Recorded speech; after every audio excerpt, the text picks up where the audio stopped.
జనులన్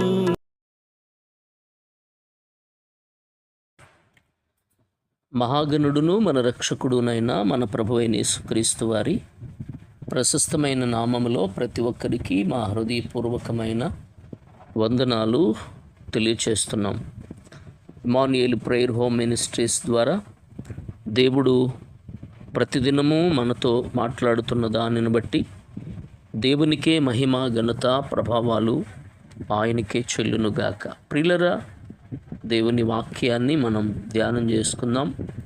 పరిశుద్ధ గ్రంథంలో నుండి రోమీలకు రాసినటువంటి పత్రిక 8వ అధ్యాయము, రోమీలకు రాసిన పత్రిక 8వ అధ్యాయము మొదటి వచనం నుండి కొన్ని మాటలు మనం ధ్యానం చేసుకుందాం. కాబట్టి ఇప్పుడు క్రీస్తు యేసునందున్న వారికి ఏ శిక్షా విధియు లేదు. క్రీస్తు యేసునందు జీవమునిచ్చు ఆత్మ యొక్క నియమము పాప మరణముల నియమము నుండి నన్ను విడిపించాను. ఎట్లనగా ధర్మశాస్త్రము దేనిని చేయజాలకపోయెనో దానిని దేవుడు చేసెను. శరీరమును అనుసరింపక ఆత్మను అనుసరించియే నడుచుకును మనయందు ధర్మశాస్త్ర సంబంధమైన నీతి విధి నెరవేర్చబడవలెనని పాప పరిహారము నిమిత్తము దేవుడు తన సొంత కుమారుని పాప శరీరాకారముతో పంపి ఆయన శరీరమందు పాపమునకు శిక్ష విధించెను. ప్రియులరా, చదవబడిన ఈ వాక్య భాగంలో దేవుని వాక్యం చెప్తుంది, కాబట్టి ఇప్పుడు క్రీస్తు యేసునందున్న వారికి ఏ శిక్షా విధియు లేదు అనని. అంటే క్రీస్తు యేసునందు ఎవరైతే ఉంటారో వారికి శిక్షా విధి లేదు అని మాట్లాడుతున్నాడు దేవుడు. ప్రియులరా, శిక్ష అనేది ఎప్పుడొస్తుంది అని అంటే, ఎవరైనా తప్పు చేసినప్పుడు, ఏదైనా నేరం చేసినప్పుడు ఆ వ్యక్తికి శిక్షను విధిస్తారు. దాని పరిణామం ఏంటంటే అతడు ఖైదీగా జైలులో ఉండవలసి వస్తుంది. అయితే దేవుడు ఏం చెబుతున్నాడు ఇక్కడ అనంటే, ఇప్పుడు క్రీస్తు యేసునందున్న వారికి, పౌలు గారు చెబుతూ, ఇప్పుడు క్రీస్తు యేసునందున్న వారికి ఏ శిక్షా విధి లేదు. ప్రియులరా, శిక్షావిధి లేదు. ఎందుకంటే క్రీస్తు యేసునందు జీవమునిచ్చు ఆత్మ యొక్క నియమం పాప మరణముల నియమము నుండి నన్ను విడిపించినట్లనగా ధర్మశాస్త్రము దేనిని చేయజాలకపోయెనో దానిని దేవుడు చేసెను. ప్రియులరా, ధర్మశాస్త్రము దేనిని చేయజాలకపోయిందో దాన్ని దేవుడు చేశాడు. ధర్మశాస్త్రము అనంటే మోషేకు దేవుడిచ్చిన ధర్మశాస్త్రం 10 ఆజ్ఞలు. ప్రియులరా, ధర్మశాస్త్రము క్రియారూపకంగా పాపం చేస్తేనే పాపము అని చెప్పగలిగింది.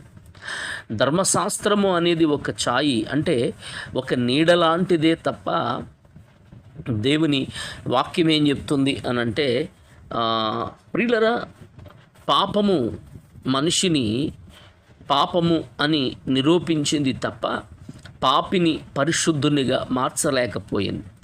పాపము నుండి మనిషిని విముక్తి చేయలేకపోయింది.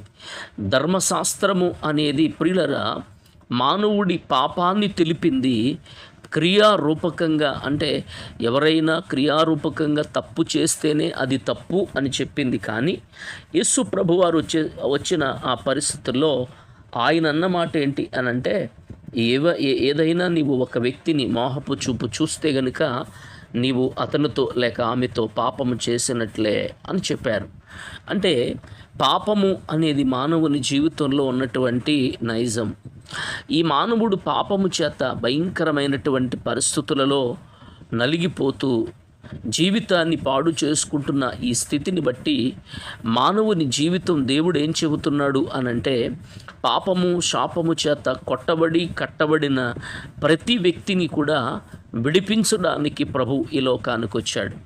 మోషే ధర్మశాస్త్రము రాసినటువంటి ధర్మశాస్త్రము ఏది చేయజాలకపోయిందో దాన్ని దేవుడు చేసినట్లుగా దేవుని వాక్యము చెబుతుంది. కనుక ఇక్కడ మనం ఆలోచన చేస్తే కనుక దేవుడు ఎవరు అనంటే పరిశుద్ధుడు ఆయన. కనుక వాక్యములో మనం గమనిస్తే క్రీస్తు యేసునందున్న వారికి ఇప్పుడు క్రీస్తు రక్తము ద్వారా కడగబడి క్రీస్తు రక్తము ద్వారా విమోచింపబడినటువంటి ప్రతి ఒక్కరికి శిక్ష లేదు. అందుకే రోమీయులకు రాసిన పత్రిక 5వ అధ్యాయం 1వ వచనంలో, కాబట్టి విశ్వాస మూలమున మనము నీతిమంతులుగా తీర్చబడి మన ప్రభువైన యేసుక్రీస్తు ద్వారా దేవునితో సమాధానము కలిగి ఉందుము. అంటే కాబట్టి విశ్వాస మూలమున మనము నీతిమంతులుగా తీర్చబడి మన ప్రభువైన యేసుక్రీస్తు ద్వారా దేవునితో సమాధానము కలిగి ఉందుము. గమనించాలి, అంటే విశ్వాస మూలమున నీతిమంతులుగా తీర్చబడి వాక్యం చెప్తుంది 1 కొరింథీయులకు రాసిన పత్రిక 1:30లో, అయితే ఆయన మూలముగా మీరు క్రీస్తు యేసును నందున్నారు. ఎవరి మూలముగా అనంటే ఆత్మ మూలముగా క్రీస్తు యేసు నందు ఉన్నట్లుగా మనం చూస్తున్నాం. కాబట్టి ఎవరైతే క్రీస్తులో ఉంటారో, ఎవరైతే పరిశుద్ధత కలిగి ఉంటారో వారి జీవితం ఆశీర్వదింపబడుతుంది అని దేవుని వాక్యము చెబుతుంది. ఇక్కడ గమనించాలి ప్రియులరా, క్రీస్తు యేసు నందు జీవమిచ్చు ఆత్మ యొక్క నియమము అంటే క్రీస్తు యేసునందు జీవమునిచ్చే ఆత్మ యొక్క నియమం. అంటే ఎవరు యేసయ్యానంటే జీవప్రదాత, జీవమునిచ్చేవాడు ఆయన. ప్రియులరా, ఈ జీవప్రదాత అయినటువంటి దేవుడు, జీవప్రదాత అయినటువంటి దేవాతి దేవుడు ఇక్కడ మనం ఆలోచన చేస్తే గనుక వాక్యం ఏం చెప్తుంది అనంటే, మన ఆత్మీయ జీవితంలో క్రీస్తును కలిగినటువంటి నీ ఆత్మీయ పరిస్థితి దేవునికి అనుకూలమైనట్లుగా ఉండాలని దేవుడు కోరుతున్నాడు. Praise the lord. కనుక మనం ఆలోచన చేస్తే గనుక వాక్యం ఏం చెబుతుంది అనంటే, ప్రతి మానవుని జీవితంలో ఉన్నటువంటి పాపము మనుషుని ప్రియులరా నెమ్మది లేకుండా చేస్తూ ఉంది. కాబట్టి నెమ్మది లేకుండా చేస్తున్నటువంటి ఈ పాపము నుండి ఆయన మనలను విడిపించడానికి లోకానికి వచ్చాడు. అయితే పాప నియమము, మరణము అంటే ఆత్మ యొక్క నియమము, పాప మరణముల నియమము నుండి నన్ను విడిపించెను. అంటే పాప మరణముల నియమము నుండి ఆత్మ యొక్క నియమము. ఇప్పుడు ఆత్మ నియమం ఏంటి అంటే మరణము నుండి, పాపము నుండి విడిపించేది, ధర్మశాస్త్రము నుండి విడిపించేది. అందుకే ధర్మశాస్త్రము దేనిని చేయజాలకపోయినో దానిని దేవుడు చేసెను అని వాక్యం సెలవిస్తుంది. అంటే ధర్మశాస్త్రము దేనిని చేయజాలలేదో దానిని యేసయ్య చేశారు. రెండవది, శరీరమును అనుసరింపక ఆత్మను అనుసరించే నడుచుకును మనయందు ధర్మశాస్త్ర సంబంధమైన నీతి విధి నెరవేర్చబడవలెనని పాప పరిహారము నిమిత్తము దేవుడు తన సొంత కుమారుని పాప శరీరాకారముతో పంపి ఆయన శరీరమందు పాపమునకు శిక్ష విధించెను. చూడండి, శరీరమును అనుసరింపక. ఇప్పుడు ఆత్మ నియమము మనలను పాప నియమము నుండి విడిపించింది.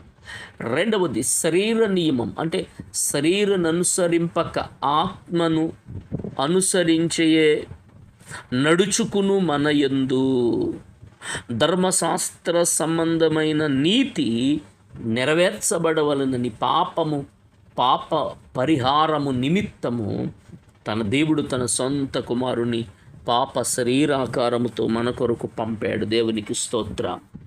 కనుక వాక్యం సెలవిస్తుంది ప్రియులరా, దేవుడు ఆయన అందుకే వాక్యం సెలవిస్తుంది. దావీదు అంటాడు కదా, కీర్తన 51:12లో, నీ రక్షణానందము నాకు మరలా పుట్టించుము, సమ్మతి గల మనస్సు కలుగజేసి నన్ను దృఢపరచు. అంటే పాపము నుండి, శరీర సంబంధమైన ఆ క్రియల నుండి దేవుడు నిన్ను విడిపించాడు. అందుకే వాక్యం చెప్తుంది యోహాను సువార్త 4:10లో, అందుకు యేసు నీవు దేవుని వరము నాకు దాహం నక్కిమ్మని నిన్ను అడుగుచున్నవాడెవడో అదియు ఎరిగి ఉంటే నీవు ఆయనను అడుగుదువు, ఆయన నీకు జీవజలం ఇచ్చునని ఆమెతో చెప్పాను. అంటే సమరయ స్త్రీ గురించి దేవుడు మాట్లాడుతూ అంటాడు. కాబట్టి ఇక్కడ ధర్మశాస్త్రము దేనిని చేయజాలేదో దాన్ని క్రీస్తు చేశాడు. ఏ శిక్షా విధి లేదు ఎవరికీనంటే క్రీస్తు నందున్న వారికి. పాపాత్మురాలైన స్త్రీ యేసయ్య దగ్గరికి తేబడినప్పుడు అందరూ రాళ్లతో కొట్టాలని వస్తున్నప్పుడు యేసయ్య అన్నారు, మీలో ఎవడైనా పాపం లేనివాడు మొట్టమొదటి మీ మీద రాయమేయమని. ప్రియులారా, అందరూ అక్కడ రాళ్ళు వదిలి వెళ్ళిపోయారు. అప్పుడు యేసయ్య అంటారు కదా, ఎవరూ నీకు శిక్ష విధించలేదా అని అన్నప్పుడు, లేదు ప్రభువా అని చెబుతుంది. నేను నీకు శిక్షను విధించను, వెళ్ళు ఇక పాపము చెయ్యకు అని చెప్పాడు యేసయ్య. అంటే శిక్షను విధించని వాడు, శిక్షను తప్పించేవాడు, పాపము నుండి, శాపము నుండి, మరణము నుండి విడిపించగలిగిన దేవుడెవరు అనంటే యేసయ్య ఒక్కరే. కాబట్టి ఆయనలో ఉంటే, ఆయనను వెంబడిస్తే ఏ శిక్షా విధి లేదు నీకు. పరలోక రాజ్యాన్ని దేవుడు నీకు ఇవ్వడానికి ఆయన ఇష్టపడుతున్నాడు.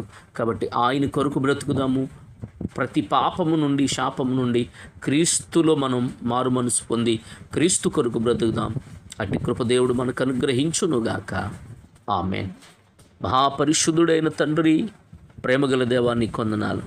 ఇంతవరకు విన్న వాక్యాన్ని బట్టి బిడల జీవితాల్లో నీ కృపా, నీ కనికరము, నీ ఆశీర్వాదము, నీ దీవెన మీరే దయచేయమని, బలపరచమని, సమస్తాన్ని మీ చేతులకు అప్పగించుకుంటూ మీ నామానికి మాత్రం మహిమ తెచ్చుకోమని యేసు నామములో ప్రార్థించి స్తుతించి వేడుతున్నాం తండ్రి. ఆమేన్. ఆమేన్.